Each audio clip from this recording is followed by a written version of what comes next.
Abandoned ship! We've been boarded!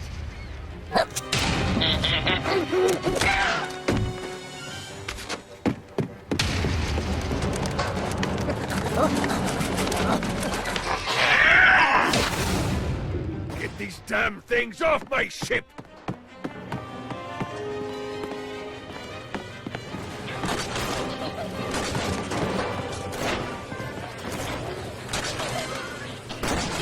Get off, you piece of shit! Anyone got a mop?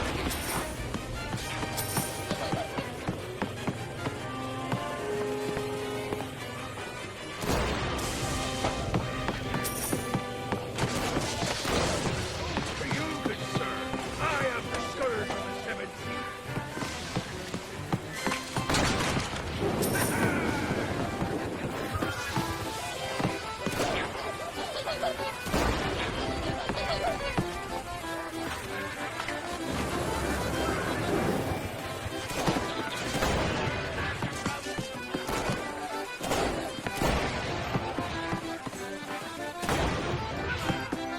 I got a bit of treasure in that chest over there.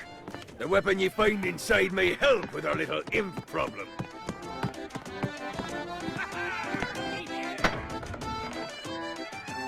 Ooh.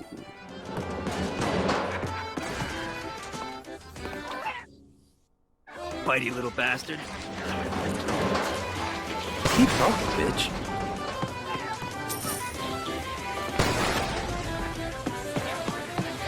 Get it off! Get it off!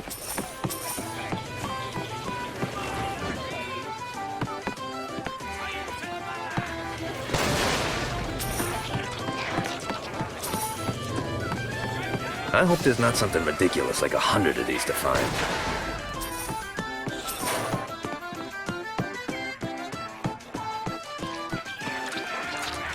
I summoned these imps to serve as my crew. I forgot what a handful they could be. Once aboard, they wouldn't listen to their captain. They ran amok in the bowels of the ship.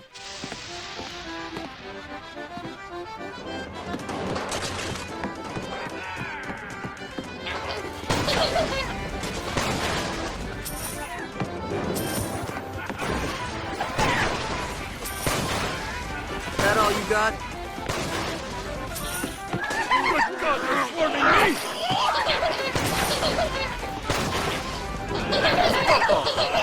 Hey, it's okay to drop the pirate voice. What pirate voice would that be? Wow.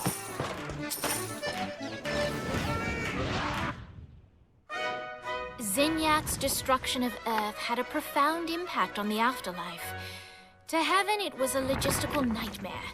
St. Peter's meticulous nature drove purgatory wait times to unbearable levels. Meanwhile, in hell, where souls in pain were used as currency, it created a new era of prosperity for the wickedly enterprising. This economic boom resulted in the coffers of hell to be overflowing, which in turn piqued the interest of the most notorious man that sailed the seven seas. Long had Blackbeard been a thorn in Satan's side, robbing tax collectors on a semi-regular basis. But the promise of an immeasurable fortune drove him to be even bolder. An arrangement was reached. Blackbeard would provide information on strategic targets in exchange for a share of the profit. Johnny, who was interested in murder, not money, happily agreed.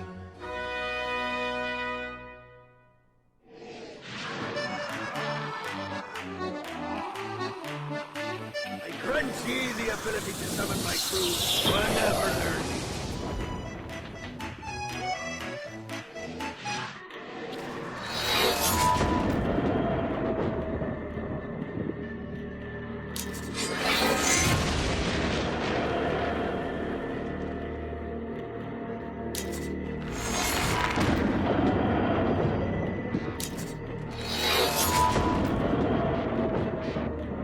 Come to play old Cupid for Dane and Peaky.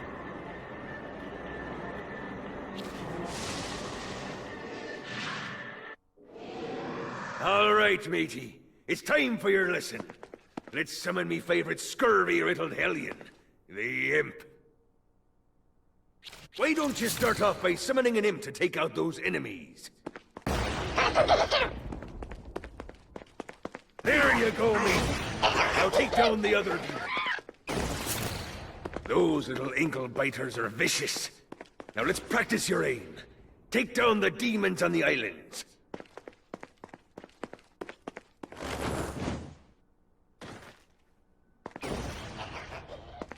Few things are as rewarding as pressing someone into service, am I right? Now get going. There's a whole wide world waiting to be plundered.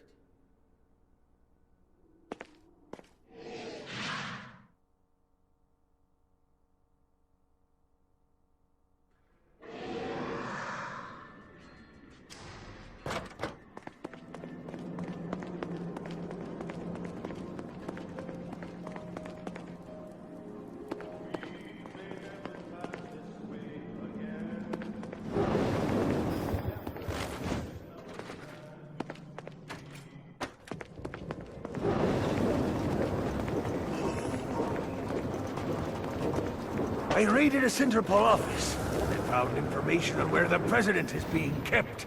Evidently, they've been trapped in some sort of soul crystal inside Satan's palace. Breaking in is an impossibility. Your best bet to save them is to continue to try to draw Satan out of his palace.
Writer William Shakespeare, humanity's greatest playwright, and hell's most diabolical purveyor of entertainment, looks on as a brave mortal on an Orphean quest enters.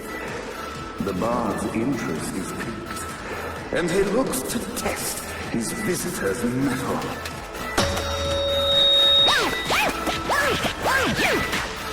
The masked tragedies were used to enemies cowering as they approached. But soon they realized that they faced a foe with courage and nobility, traits uncommon in the fires of perdition. Winning isn't important. It's right.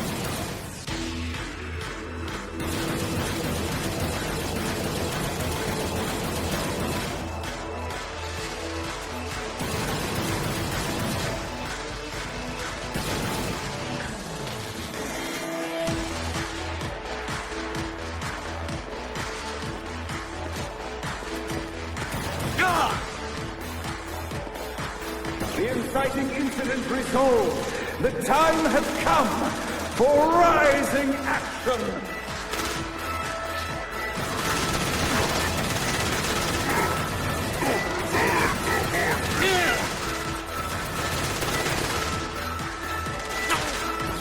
The screams of success.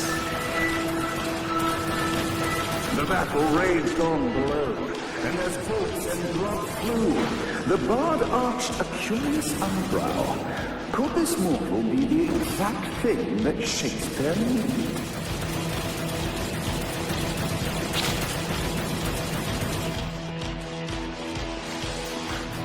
Look not to him. This battle is far from over, mortal. Arise! And now, Act 3!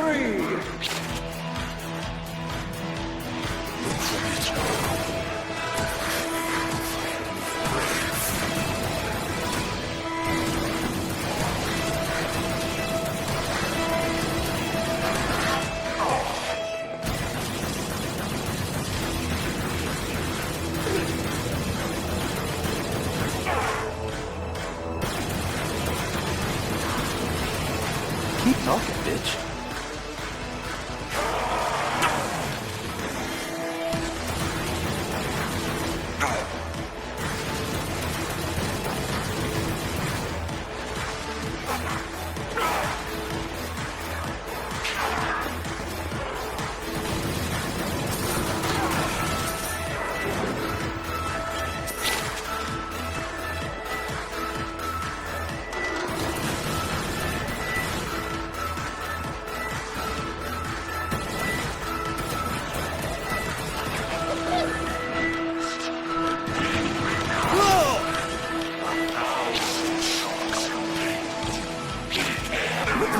Resolved, Shakespeare eagerly awaited meeting the champion that dispatched so many of his men. Undoubtedly, they were here for the bard's aid, and while happy endings were not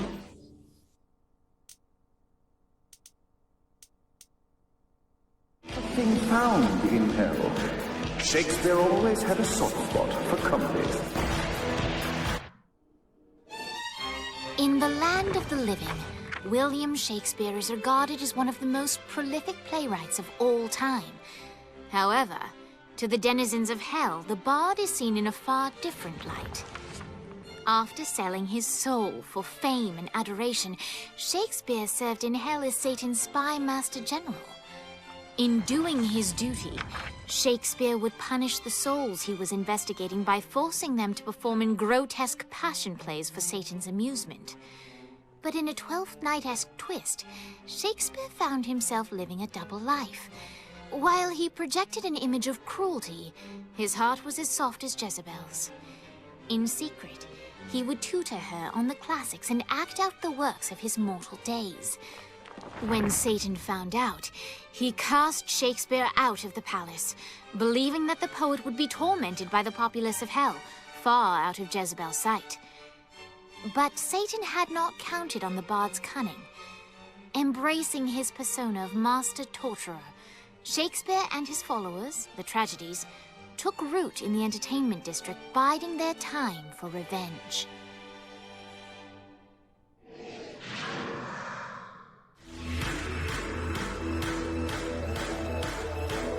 And so Shakespeare called forth the Deus Ex Machina, to bestow our protagonist with the arcane power of Force Stomp.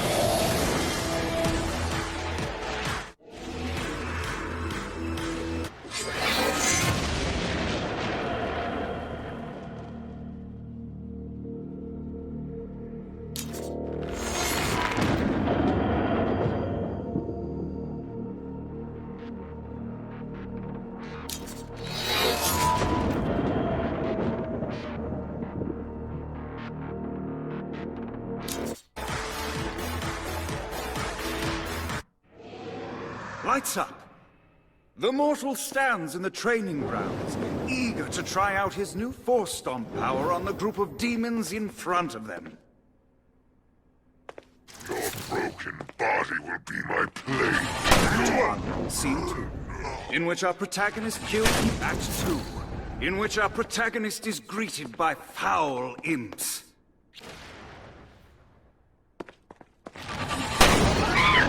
Get off, you piece of shit! Act 3, in which our protagonist learns that Force Stomp even works on flying enemies, enabling them to remove a Dark Inciter's shield before shooting them to death. with bullets. There is also a mistaken identity and love. The day is won, and the curtain closes on our noble hero.